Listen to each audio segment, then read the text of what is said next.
여러분 안녕하십니까. 북한 경제관료 출신의 탈북 우파인 김태산 남북 함께 국민연합 상임대표가 이재명이나 한동훈을 맹목적으로 추종하는 소위 개딸이나 한딸들이 긍정적으로 변하기를 기대하기는 어렵다면서 그런 자들을 고치는 약은 없다고 질타했습니다. 또 공무원 출신의 디지털 농객인 배명수 도시산업개발 대표는 이재명의 취임 100일 기자회견과 관련해 실력이 없어도 너무 없어 도저히 못 볼 정도였다면서 이재명이 깡통이라는 게 드러나는 건 시간 문제라고 비판했습니다.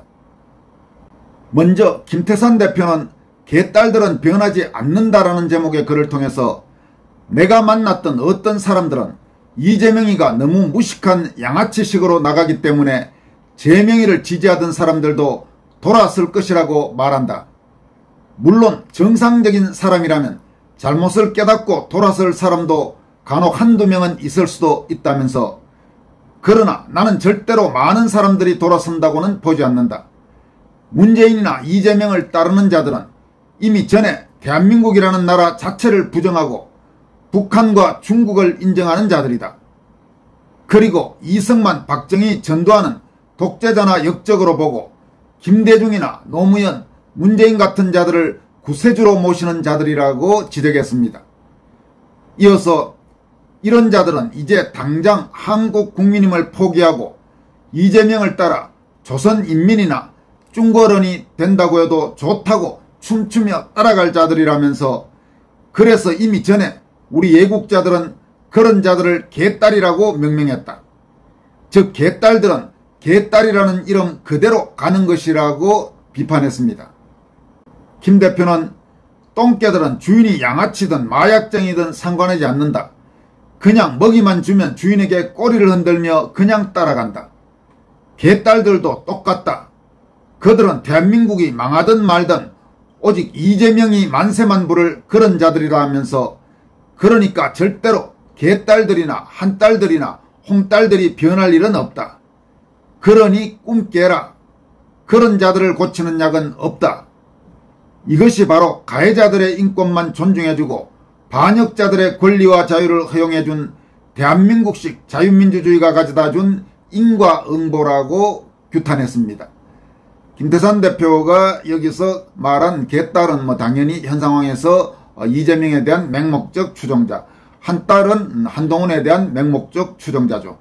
홍딸은 아마 홍준표에 대한 맹목적 추종자가 아닌가 그렇게 짐작이 됩니다. 김태산 대표는 또 나는 한국 정치인들이 지배하는 통일은 반대한다라는 아주 도발적인 제목의 글을 통해서는 지금과 같은 이런 구조의 한국 정치인들, 특히 한국의 집권 좌파 세력 정치인들, 그런 자들의 통일을 주도하는 것은 그것은 아마 북한 주민들도 바라지 않을 것이라면서 다음과 같이 조목조목 지적했습니다. 제목만 읽은 사람들은 그러면 적화통일을 원하는가 하며 욕부터 할 것이다. 내가 적화통일을 원할 놈이면 이런 글은 쓰지도 않는다. 어쨌든 나는 지금의 한국 정치가들이 북한을 포함한 한반도 전체를 주무르는 그런 더러운 통일은 반대한다.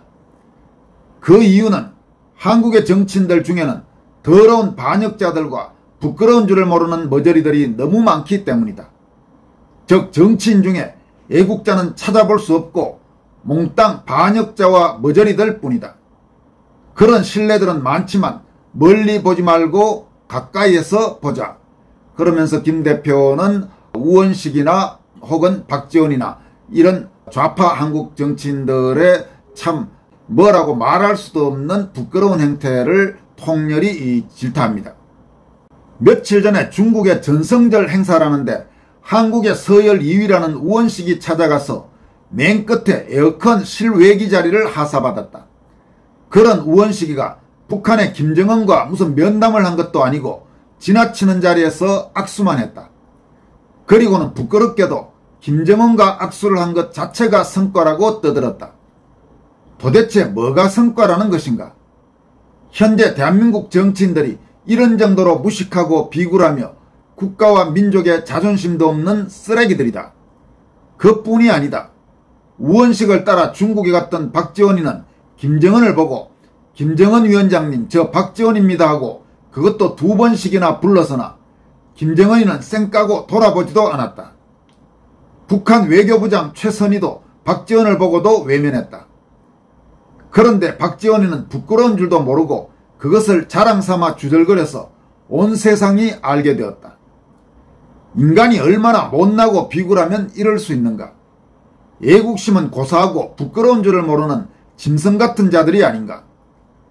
그래도 일국의 정보부장도 하고 또 국회의원이라는 자가 또 국회의장이라는 자가 나라 망신을 이렇게 시키고도 국민을 호령하는 이 나라는 도대체 어떤 나라인가. 김 대표는 이어서 이재명의 행태를 지적합니다. 그리고 이재명이 미국에 가서 얼마나 부끄러운 짓을 하며 나라와 국민 망신을 시켰는가. 이 모든 것은 분명히 민족과 나라를 망신시킨 외교 참사이고 반역죄가 분명하다. 그런데 한국에서는 이것이 자랑거리다. 이따위가 무슨 나라냐. 이런 자들이 대한민국의 정치인이고 대통령이다. 그런데 이런 자들이 북한 인민들을 지시하고 한반도를 주무르는 그런 통일이 된다고 생각하면 우리 북한 사람들은 이 여름 복더위에도 소름이 돋는다. 북한 사람들은 못 먹고 감시는 받아도 저런 머저리들과 반역자들 밑에서는 못 산다. 이러면 또 그러면 자유가 싫다는 소리냐, 김정은 독재가 좋다는 소리냐고 비난을 하고 반박할 자도 있을 것이다. 또 나를 간첩이라고 몰아갈 자도 분명히 있을 것이다. 그러나 나는 당당하게 말한다. 저런 더러운 양아치들 밑에서 굽실거리며 사느니 차라리 통일을 하지 않는 것이 훨씬 더 정신건강에 좋을 것이다. 특히 이재명 같은 좌파들이 꿈꾸는 세상은 분명히 중국이나 북한 같은 사회다. 아니 어쩌면 그보다 더 더러운 양아치들의 세상일 것이다. 그리고 지금과 같은 한국의 정치인들이 주도하는 통일이 되면 이 삼천리 한반도는 분명히 양아치들이 활개치는 나라로 전락할 것이고 중국의 속국이 될 것이다. 이걸 눈뜨고 볼 수야 없지 않은가. 김 대표는 그러면서 한국에서 이승만, 박정희 같은 위대한 지도자가 나오기 전에는 무슨 통일을 해서 북한을 어떻게 해보자 이런 생각 자체를 하지 말라고 경고합니다. 그는 먼저 이재명 같은 자들이 활개치는 양아치들이 주도하는 통일이 된다면 북한이 어떻게 될 것인지에 대해서 말합니다. 만약에 그런 식으로 통일이 된다면 북한 사람들은 한국의 쓰레기 정치가들을 용서치 않을 것이다. 또 북한을 다시 독립시키기 위한 무장투쟁이라도 전개할 것이다. 이런 말을 하면 또 어떤 사람들은 한국의 보수 우파들이 집권을 하고 통일을 하면 될 것이라고 말할 사람도 있을 것이다. 그러나 그리 되기는 어려울 것 같다. 미안한 말이지만 한국의 보수 우파는 똥과 된장도 구분을 못하는 맹물들이다. 항상 좌파들에게 속아서 매일같이 반 이승만 반 박정희 대문화하며 끌려다니던 사람들이다. 끝내는 이승만은 내쫓고 박정희는 쏘아 죽였다. 즉 보수 우파는 자기 정권도 못 지켜낸 멍충한 사람들이다. 한국에서 이승만, 박정희 같은 위대한 지도자가 나오기 전에는 통일을 해서 북한을 어째보겠다는 생각 자체를 하지 말라. 북한 사람들은 시간이 좀 가더라도 자체로 3대 독재 정권을 바꾸고 개혁 개방으로 나아갈 것이다. 이렇게 말했습니다. 또 김태산 대표는 조갑제를 통렬히 비판했습니다. 과연 무슨 일이 있었을까요? 김 대표는 너도 언론인이냐 이런 제목의 글을 통해서 다음과 같이 조갑제를 질타합니다. 나는 거의 15년 이상 내가 쓴 글을 조갑제닷컴에 올려왔다. 그런데 2025년 9월 8일 바로 접근 차단을 당했다. 물론 나는 글을 잘 쓰지는 못한다. 그러나 남북한을 살아본 경험자가 쓴 글이어서인지 조갑제닷컴에서 조회수와 찬성자 수가 그중 많았다. 그런데 아무런 경고나 주의도 없이 접근조차 못하게 막아버렸다. 물론 조갑제 방이니까 조갑제 마음에 안 들면 차단할 수는 있겠다. 그러나 무엇을 잘못해서 차단을 하는지는 알려는 주어야 할 것 아닌가. 이건 꼭 정치범은 재판도 없이 쏴버리는 북한을 닮았다. 일생 동안 언론인으로 살아온 조갑제는 분명히 자유를 주장하여 싸운 사람으로 알고 있는데 그것도 아니었다. 조갑제도 입으로만 언론의 자유를 주절거리고 자기 마음에 안 들면 죽여버리는 좌파라는 것을 증명하는 듯하다. 물론 조갑제 본인이 직접 막지는 않았을 것이다. 그러나 그런 관리자와 규정을 두고 있는 조갑제의 책임이 더 크다, 이렇게 질타했습니다. 꼭 이 건이 아니라도 최근 조갑제 행태에 대해서는 저자가 도대체 한때 보수 농객이라고 말하던 그 사람이 맞나, 이렇게 통렬히 비판하는 한국의 자유시민들이 한두 명이 아닌 것 같습니다. 이어서 최근 이재명이 이른바 취임 100일 기자회견을 했죠. 그 기자회견과 관련해서 공무원 출신의 디지털 논객 배명수 도시산업개발대표가 아주 이재명을 통렬히 비판했습니다. 배명수 대표는 다음과 같이 밝혔습니다. 이재명이 실력이 없어도 너무 없어 도저히 기자회견을 못 보겠더라. 맨아치 화끈거려 중간중간보다 채널을 돌려버렸다. 괜히 심각한 척 목소리 착 까는 것도 꼴불견이고, 이재명이 대통령 되기 전에는 그래도 뭐가 있으니 민주당에서 저렇게 떠받들고 난리를 안 쳤겠나 생각했는데 실제로 보니 걔 코도 아무것도 아니다. 그러니 정청래와 김어준이 분할 통치하려고 나서는 것이다.